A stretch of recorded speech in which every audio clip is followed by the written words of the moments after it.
I woke up after a sudden stroke of luck, only to find myself in the middle of a wedding night. The bride beside me was breathtaking, with skin like porcelain and a grace that seemed almost otherworldly. But it was her hair's stark, shimmering white that really did it for me. It hit every one of my aesthetic buttons. Her lips parted slightly as she whispered, "Please, Your Majesty, be gentle." Thinking I was in the middle of a particularly vivid, lucid dream, I didn't think twice. I dove straight into the business of being a newlywed. It was only during the afterglow that a flood of foreign memories rushed into my mind. As it turned out, I had transmigrated into a book. I was now the emperor in a political intrigue novel written for a female audience. The female lead was a woman named Isabella Thorne, my childhood sweetheart. The original version of me was her ultimate simp, while Isabella's heart actually belonged to my younger brother, Julian. I put political intrigue in quotes because the so-called plot was really just the original emperor losing his mind over Isabella. To keep her happy, he neglected the state, executed every loyal advisor who dared to call her a seductress, and ran the country so far into the ground that rebellions were popping up like weeds. Eventually, when the rebels were at the gates, the original emperor tried to flee with Isabella. She looked him in the eye and said, "I never loved you. I'd rather die at the hands of the rebels than run away with you." Unable to handle the truth, the original guy committed suicide on the spot. After his death, Julian took the throne with the people's support, held the city until reinforcements arrived, and crushed the rebellion. The guy basically fell into the presidency. Meanwhile, Isabella faked her identity, married Julian as the second daughter of the Thorne family, and became the first lady. After processing the plot, I couldn't help but scoff. Was the original guy brain dead? You're the emperor. Who cares about a high school crush when you have a mandate of heaven? Whatever. What's done is done. I decided to get some sleep. I looked at the empress beside me and pulled her into my arms. These old-fashioned estates didn't have central heating, and it was freezing. I had to use my wife as a human space heater. In my past life, I've been a single guy for 20-something years. The closest I'd come to holding a girl's hand was during a mandatory school dance. I'd never known what it felt like to sleep next to someone. Honestly, it was pretty great, looking at her beautiful face and realizing she was the first woman I'd ever been with. In 2 lifetimes, I couldn't help but steal a few kisses while she slept. But I forced myself to stop. I'm the emperor now. I have to stay cool. The next morning, I woke up and stretched, which nudged Eleanor Vance awake. "Your Majesty," she murmured. I looked at her, my gaze lingering on that striking white hair. Eleanor's father had been the supreme general of the Union, and her entire family was legendary for their loyalty. The marriage had been arranged by the previous emperor before he passed away. The original me had wanted Isabella to be empress, so I delayed the wedding for years. 2 years ago, Eleanor's father and her 7 brothers led an army against the Northern Dominion. They won a massive victory, but her father and 6 of her brothers died on the battlefield. 7 went out, only 1 came back. The Vance family was left with 1 son and a house full of widows and orphans. That was the night Eleanor's hair turned white from grief. The original emperor wanted to use her hair as an excuse to call off the wedding, or at least demote her to a common mistress. But the queen mother threatened him with the late emperor's will, and the cabinet ministers practically staged a sit-in. He was forced to marry her. In the original timeline, to prove his devotion to Isabella, the emperor made Eleanor sleep on the floor on their wedding night and never touched her. Eventually, unable to take the humiliation, Eleanor killed herself less than a month after entering the palace. Her brother came to demand an explanation, was assassinated by the Secret Service, and the border armies mutinied. It was a level of incompetence that would make the worst leaders in history look like geniuses. Noticing me staring at her hair, Eleanor's face went pale. She instinctively tried to cover it. I reached out, caught her hand, and said softly, "Don't hide it." "Does Your Majesty not find my white hair repulsive?" she asked, her voice tinged with a deep, quiet sadness. I suddenly remembered that the original guy had called her a white-haired freak to get out of the wedding. It was disgusting. Setting everything else aside, the Vance family sacrifice was the kind of thing people should be building monuments to for 1,000 years. Their men die for the country, and you call their daughter a freak? You're worse than an animal. But as the current emperor, an apology was out of the question. Besides, the guy who called her a freak wasn't me. So I spoke up. "You should know that this marriage was ordered by the late emperor. It wasn't my choice." Her face turned even whiter, her body trembling slightly. I shifted my tone. "But you are the empress now. As long as you fulfill your duties, you will always be the empress. And our future children will be the heirs to the throne." Eleanor snapped her head up, her eyes wide with disbelief. Does your majesty mean that? Everything else was one thing, but the word heir was heavy. Even though the Vance family was loyal, as long as she had a brother alive, people would whisper about them being too powerful. No ruler could ignore that. But if her child was the heir, her family was safe, at least until the kid grew up. An emperor does not make empty promises, I said firmly. I'll handle the greetings with the Queen Mother. You stay here and rest today. Eleanor quickly bowed, her voice thick with emotion. Your Majesty, protocol must be followed. I narrowed my eyes at her. Are you disobeying a direct order? I wouldn't dare, she whispered, lowering her head. Satisfied with her obedience, I nodded. After paying my respects to the Queen Mother, I headed to the West Wing to start looking at the state papers. It was my first day as an actual ruler, and I was honestly pretty hyped. Halfway there, a woman blocked my path, her attitude surprisingly arrogant. Your Majesty, Lady Thorne has urgent business to discuss with you. Please come to the Hibiscus Pavilion immediately. I looked at the woman. She was pretty enough, and a quick search of the original guy's memories told me this was Isabella's headmaid, April. I was speechless. Was the logic in this female lead world actually this broken? A mere maid dared to talk to the Emperor like that. She must have been eating way too much main character energy for breakfast. I turned to the guards and said coldly, take this disrespectful girl to the federal penitentiary. Hand her over to the inmates. April's face shifted from arrogance to pure shock. Your Majesty, I was only following my mistress's orders. Please have mercy. My expression darkened. I looked at the guards, who were standing there like statues. Are you all deaf? Did you not hear me? Forgive us, Your Majesty. The guards hit the floor in an instant. Two of them jumped up, covered April's mouth, and dragged her away. Her muffled screams faded into the distance. My personal assistant, Leonard, took the hint and stepped forward. Your Majesty, protocol dictates that after the wedding, you should send gifts to the Empress to show your favor. It will help her manage the household and keep the other ladies in line. He paused, adding cautiously, should I? I looked at Leonard for a moment. Finally, a normal person in this palace. Someone who actually knew how to anticipate my needs. Handle it, I told him. Pick something classy. Send it over, and let me know what you chose later. Understood, sir. Inside the Hibiscus Pavilion, Isabella Thorne sat in front of her vanity, her face cold as she put on her makeup. Oh, ma'am, her other maid, Autumn, pleaded. When the Emperor arrives, please just give him a smile. Isabella remained indifferent. If I have to sell my smiles to a man, how can I be happy? Autumn cursed her in her head. If you're so unhappy, why did you send someone to fetch him? You just want to make sure you're still more important than the new Empress. What a drama queen. But she didn't dare say it out loud. She just patiently coaxed her. Ma'am, the Emperor only has eyes for you. The other women would kill for this. You should take this chance to provide an heir. What will you do when you're older and he finds someone new? Isabella sighed dramatically. Who cares about his affection? He forced it on me against my will. Just then, an attendant burst in. Mom, something terrible has happened. Isabella frowned. Keep your voice down. What is it? April offended the Emperor. He sent her to the federal prison, to be given to the inmates. Isabella stood up abruptly, her composure shattered. What are you talking about? How could Arthur treat April like that? The attendant kept bowing his head. It's the truth. Please, you have to save her. It'll be too late if you don't.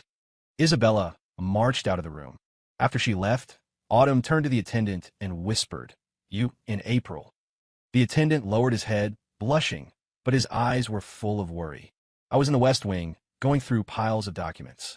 Most of them were filled with hundreds of words of fluff that boiled down to 2 sentences of actual information. I was annoyed. Not even the worst web novelists would dare to pad their word counts this much. I made a mental note to reprimand these officials. Anyone who wrote this much filler was getting their pay docked. Ma'am, you can't go in there. The noise outside caught my attention. Leonard, what's going on? It's Lady Thorne, Your Majesty. She's demanding to see you. Before Leonard could finish, Isabella had already burst through the doors. The guards and attendants outside were just going through the motions. They didn't actually dare to stop her. In the past, anyone who tried to block Isabella ended up fired or worse. Arthur, you petty coward. You can't have my heart, so you take it out on my maid. Do you think this will make me submit? You're wrong. This just makes me hate you more. As soon as she finished, everyone in the room dropped to their knees. Insulting the Emperor was something Isabella dared to do, but it was something the staff dared not hear. I looked at her. She was beautiful, arguably even more so than the Empress. Too bad she didn't have a brain. Leonard, I said, my voice cold. Slap her. Leonard looked up, hesitating. If he slapped her, and I changed my mind later, he was a dead man. But if he disobeyed a direct order now, he was also a dead man. Why is my life so hard? Leonard thought, but he stood up and walked toward her. Isabella's eyes went wide. Arthur, you actually dare to hit me? I see what kind of man you are now. You're just throwing a tantrum because you can't have me, aren't you? She turned to Leonard. You're a nobody. You wouldn't dare touch me. Slap. The sound cut her off. Then came another, and another. Slap, slap, slap, slap. I felt a little better. Looking at Isabella's red, swollen cheeks, I waved my hand. Take Lady Thorne back to her pavilion. She is grounded for a month. She is not to leave her room without my express permission. After she was gone, I still felt a lingering anger. If Isabella wasn't useful for getting rid of Julian later, I would have had her executed on the spot for that outburst. Did she have any idea what high treason actually meant? But since I couldn't kill her yet, I needed to vent elsewhere. Leonard, are there any reports regarding Lady Thorne's family? Yes, Your Majesty. Quite a few. I flipped through the files on the Thorne family, and my anger flared again. Setting aside the corruption, Isabella's brother had a habit of dining at expensive restaurants without paying and then kidnapping the owner's daughters. These are my citizens. How dare these punks act like this? Bring the Thorne men to me. When Marcus Thorne and his son arrived, they gave a half-hearted bow, waiting for me to tell them to stand. I didn't say a word. I let them kneel.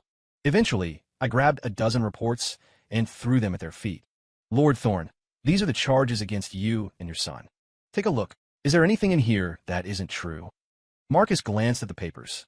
Most of it was about the bribes he'd taken and his son's various crimes. He wasn't worried. He figured I was just upset with Isabella and was trying to scare him. In his mind, was he the only corrupt official in the capital? Why pick on him? He decided to play along. I admit my faults. I hope Your Majesty will. I waved my hand impatiently. Good. Since you admit it, guards, take them to the city square for public execution by 1,000 cuts. If any citizens want to take a piece of them, let them. Marcus and his son stared at me, eyes bulging. This wasn't the script. He expected a slap on the wrist, a lecture, and maybe a request to tell his daughter to be nicer to me. He didn't expect a death sentence. Mercy, Your Majesty. Mercy, Marcus screamed. His son joined in. Brother-in-law, have mercy. I saw red. Who are you calling brother-in-law? Guards, seize their assets and clear out their house. The guards moved in, gagged them, and dragged them out. After handling some more paperwork, Leonard stepped in. Your Majesty, where will you be sleeping tonight? Usually, after a wedding, the emperor stays with the empress for at least 2 weeks to save face before rotating through the other ladies. I was going to say I'd head back to Eleanor's room, but then a wild thought hit me. I remembered something insane. The original emperor, to please Isabella, had cleared out all the other mistresses. Right now, I only had Isabella and Eleanor. It was a classic female lead, plot point, unrealistic, but here it was. To the Hibiscus Pavilion, I said. What? Leonard looked at me in shock. You just slapped her and killed her dad. I kicked him lightly. What are you ing at? Move it. The moment I walked into the pavilion, Isabella threw a bronze paperweight at my head. If that had connected, I'd be dead. You monster. You actually dare to show your face here. Her eyes were bloodshot, her face twisted with rage. I am the emperor. There is nowhere in this palace I cannot go, I said calmly. Prepare yourself. You're fulfilling your duties tonight. That's right. I came here for exactly that. The original guy was so pathetic that he slept on the floor because Isabella said no, and then he cut his own finger to fake the blood on the sheets to protect her reputation. I was here to finish what he couldn't. She was my mistress. She was going to act like one. Isabella's expression shifted. She suddenly thought she understood. Arthur was doing all this, killing her family, slapping her, just to force her to submit. As long as she stayed strong, he'd eventually go back to being her loyal dog. She lifted her chin. Never. I will never submit to you, Arthur. Don't even dream of it. Guards, tie her to the bed. As the guards tied her down, she kept screaming, Arthur, you might have my body, but you'll never have my heart. I roll my eyes. Who wants your heart? I just want your compliance. An hour later, I looked at the sheets and nodded. Isabella had been pure until tonight. I decided I might actually spare her extended family, call it a reward for her contribution. As for Isabella, she didn't have the energy to scream anymore. She just lay there, staring blankly at the ceiling. I straightened my clothes. Take me to the Empress's room. Also, send a doctor to Lady Thorne. Give her some tea to make sure there are no accidents. When I got back to Eleanor's room, I didn't want to wake her, so I told the attendants not to announce me. But when I walked in, I saw her sitting at her vanity, staring out at the moon. She looked incredibly lonely. "Why aren't you asleep, Eleanor?" I asked. She jumped, spinning around with a look of terror. "Your Majesty, what are you doing here? We're newlyweds. I should be spending time with you," I said plainly. She bit her lip, hesitating. "But, didn't you go to the hibiscus pavilion?" I arched an eyebrow. "Are you jealous?" "No," she said stubbornly, looking away. I chuckled and offered a casual explanation. "Isabella's father and brother were executed today for corruption and murder. I went to comfort her." I started unbuttoning my coat. Eleanor reacted quickly, stepping forward to help me, though her hands were shaking. Her head was probably spinning. Who executes someone's family and then goes to comfort them? The logic was beyond her. After we got into bed, I just lay there. Eleanor eventually whispered, "Does your Majesty not require anything?" I felt a bit of heat in my cheeks. I couldn't exactly tell her I'd already had my fill at Isabella's place. Last night had been my first time in 2 lives, and since I thought it was a dream, I'd been a bit enthusiastic. Even when Eleanor had begged me to stop, I hadn't. I cleared my throat, trying to sound dignified. "The Empress was overworked last night. Rest today. We'll worry about duties tomorrow." Eleanor froze, relieved but also confused. Ever since her family died, she hadn't felt much of anything, but the wedding night had rattled her. Eleanor did need the rest. "Thank you for your consideration, Your Majesty," she whispered. After a moment, she seemed to find a burst of courage and crawled into my arms. I pulled her close, the light scent of her hair calming my mind. But then I opened my eyes, staring at the ceiling. This white-haired beauty is really testing my resolve. A month passed, and New Year's arrived. My days were spent on statecraft, and my nights were spent with Eleanor. Life was actually pretty good. I held a massive New Year's banquet for the court and the royal family. My younger brother, Julian, was naturally in attendance. In the original story, he only got the throne because the original me was an idiot, but as long as he was alive, I couldn't rest easy. During the feast, a clumsy waiter accidentally spilled wine on Julian's suit.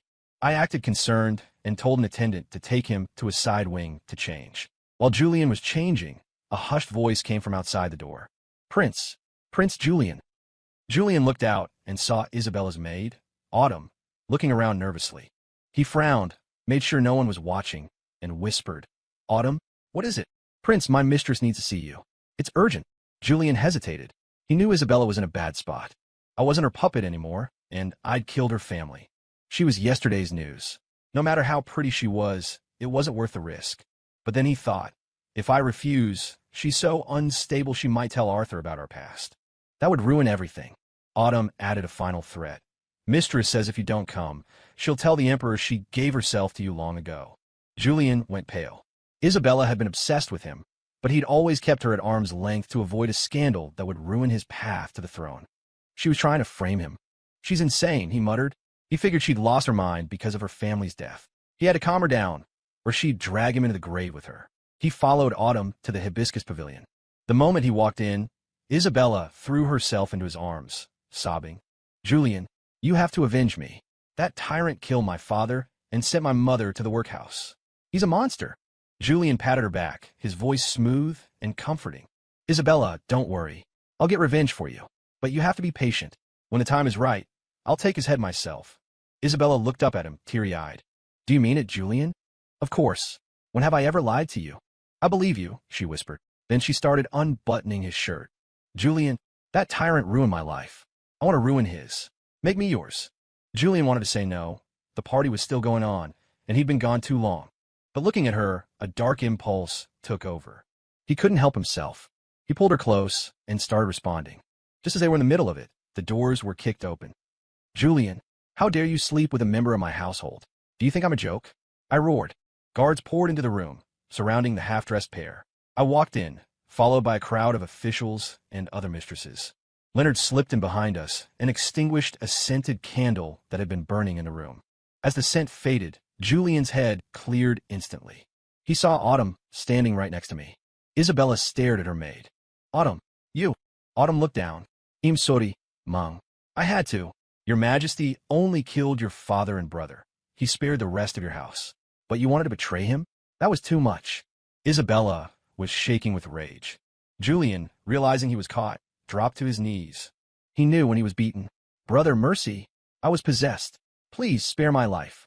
I looked at him, almost admiring his ability to beg. But this guy was dangerous. I couldn't let him go. Isabella, on the other hand, stood tall, her eyes full of spite. Arthur, you think killing my family makes me yours? Never. I hate you. I wanted to betray you. You're the emperor, but you'll never have my love. I'll be the regret that haunts you forever. She was screaming like a banshee. I looked at her, genuinely confused. Does she really think I'm still in love with her? Take them both out and execute them, I said. The Queen Mother is here, a voice announced. The Queen Mother was my mother and Julian's. We were full brothers. Because of that, I couldn't just frame him. I'd be labeled a kinslayer. Arthur, I've heard what happened, she said, walking in. She looked at Julian with disappointment, then at me. For my sake, can you let your brother live? She emphasized brother heavily. It was a blatant guilt trip. My expression didn't change. When Julian was seducing my mistress, did he remember he was my brother? Julian crawled over, crying. Arthur, I'm sorry. I was wrong. Just this once. I kicked him away. Get lost. The Queen Mother sighed.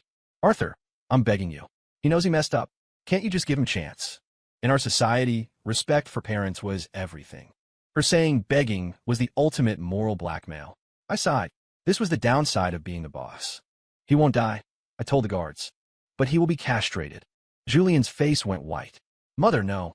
I don't want to be a eunuch. The Queen Mother tried to speak, but I cut her off with a cold stare. The dead feel nothing. If you push me, I'll stop being a good son altogether. The guards dragged a screaming Julian away. I turned to Isabella. 2 choices. A cup of poison wine, or you spend the rest of your life in an abandoned house with Julian. Isabella looked at me, suspicious. You be that kind?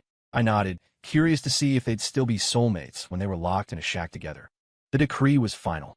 Julian was castrated, and he and Isabella were sent to a dilapidated house on the outskirts of the city. Guards were posted, but they were cut off from the world. I systematically dismantled Julian's remaining political allies and stripped his children of their titles. For the first few days, Isabella actually tried to take care of him. She cleaned his wounds and gave him the best of the food. But Julian had become a monster. He was bitter about his fall from grace and blamed everything on Isabella. Whenever she brought him water, he'd knock it over and call her a slut. When she tried to fix his bed, he'd scream at her for being fake. Eventually, Isabella's patience ran out. She had lost her family and her status, and now she was being treated like dirt by the man she'd sacrificed everything for. The love died. The shack became a constant battlefield of screaming and insults. One day, the fighting reached a breaking point. If I hadn't known Arthur was obsessed with you, do you think I would have ever wasted time pretending to rescue you? Julian sneered. I thought you'd turn him into a puppet, but you're so stupid you just got me castrated. He'd finally let the secret slip. What? Isabella froze. You only came near me because of Arthur? It was on act. Even the time you saved my life. Julian didn't care anymore. Yeah, I can't believe you were dumb enough to fall for it and ditch the guy who actually liked you. Ha ha ha. Ah. Isabella let out a blood-curdling scream. She lost it. She lunged at him, scratching and clawing. You liar. You ruined me. You killed my family. If it wasn't for you, my father would be alive. You're the murderer. They tore into each other. Usually, Julian would have won easily, but without his manhood, he had lost his strength. They were a dead even match. The next morning, when the guard brought food, Isabella begged him. Please, tell the Emperor Isabella is sorry. Tell him I'll spend the rest of my life loving him to make up for what I did. The guard just left the food and walked away. He eventually reported it to Leonard, who never even told me. 2 weeks later, Isabella gave up. The Arthur who loved her was gone. One night, she took a gold hairpin Julian had given her as a token of love and drove it into his heart. Julian woke up in pain, staring at her in shock. He tried to speak, but only a faint groan came out before he died. Arthur, if there's a next life, I'll love you for real. Isabella whispered, before taking her own life. When the news reached me, I just shrugged. Bury them together, somewhere quiet. No need for a fuss. Sorry, Mom. I kept him alive.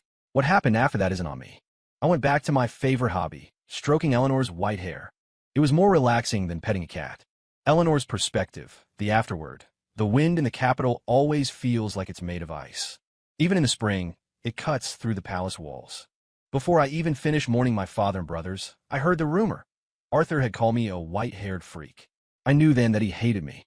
My family was too loyal. If I didn't find a way to secure our future, we'd be discarded like old tools. I went to see my 6th brother, the only man left in our house. I told him straight. Arthur hates me.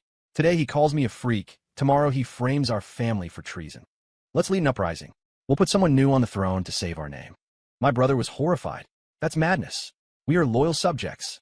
The emperor is the legitimate heir. He wouldn't do that to us. His blind loyalty chilled me to the bone.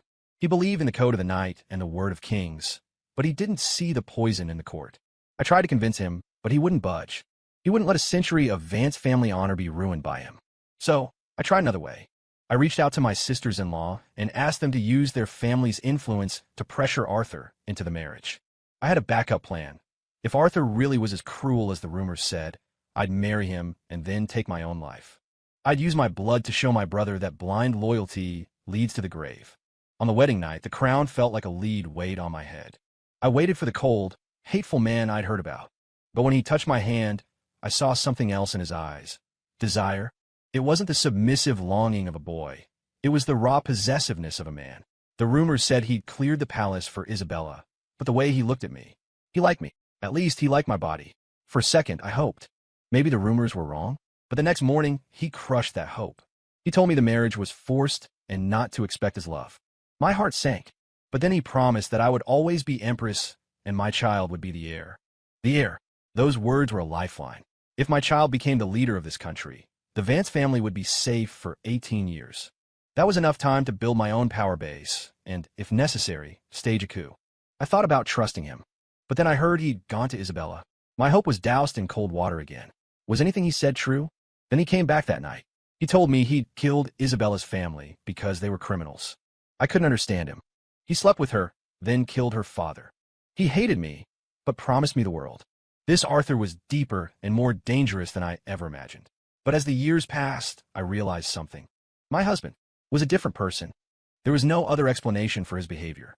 He talked tough. He'd say things like, "Don't interfere with politics," or "Don't expect me to love you," but then he'd spend hours playing with my hair, as if I were a pet. When I gave birth to our son, he cried and kept asking if it hurt. Then, 5 minutes later, he'd act like he never said it. He stayed in my room every single night, unless it was that time of the month. Even if he tried to hide it, I could feel his love. The man who called me a white-haired freak didn't exist anymore. I didn't care who he was. I didn't want to know his secret. I wanted to protect it. Years ago, when the Queen Mother started looking at him with suspicion, I didn't take any chances. I arranged for a slow-acting poison to be put in her food. She died shortly after, and the doctors called it a sudden illness. Anyone who tries to hurt my husband pays with their life. Story complete.